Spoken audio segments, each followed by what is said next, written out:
Dietary guidelines for Americans recommend that at least half of your grain intake is whole grains, but there's a lot of questions surrounding what whole grains are and why you need them in your diet.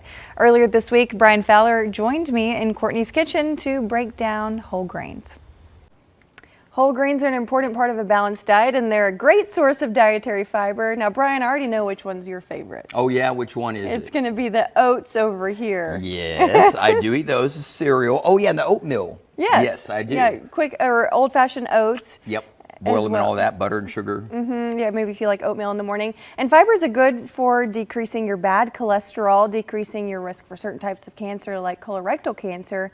And let's talk about the difference between whole grains versus refined grains. Yeah, because I have no idea what the difference is between those. So whole grains are a lot of the sources that you see on the table. We've got, brown rice and wild rice, quinoa, which I know you also like that as well. Yes. It kind of looks like bird seed, and then whole grain pasta.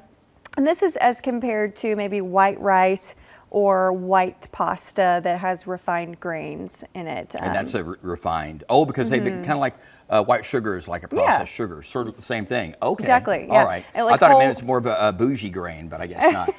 It's kind of like a whole wheat flour versus all-purpose flour. That has already been, that's been bleached out. Yeah, and all that. and processed out. Yeah, so Got it. if you think of a grain, the anatomy of a grain, you have the bran and you have the germ, and that has been removed in processing. So you're missing out on a lot of B complex vitamins and fiber when you process it and make it into that refined grain. In this case, you want the germs because they're good for you. Yep. And so it's great for you too because it has a lower glycemic index, so it doesn't spike your blood sugar as much because of the fiber that's associated with it.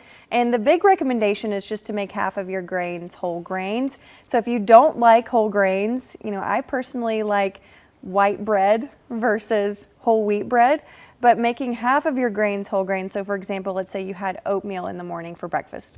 For lunch, you go to Chipotle and get the white rice, the burrito bowl with the white rice. And then for a snack, you have these whole grain granola bars that have whole wheat flour and oats and also a whole grain cereal. Not refined, but whole grain. Exactly. See, I learned a new term.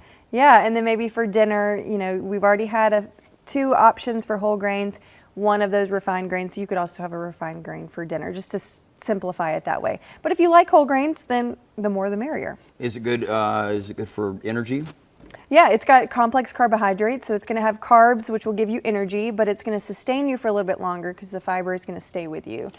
And it might be good for when you're, driving down the road, heading to work, coffee in a bar. Right, yeah. And I would suggest even having this with maybe like a protein source as well, since granola bars aren't necessarily high in protein, so you're kind of missing that balance there. So maybe some eggs in the morning for breakfast or like a glass of milk give you a little bit more protein. That sounds like a good idea.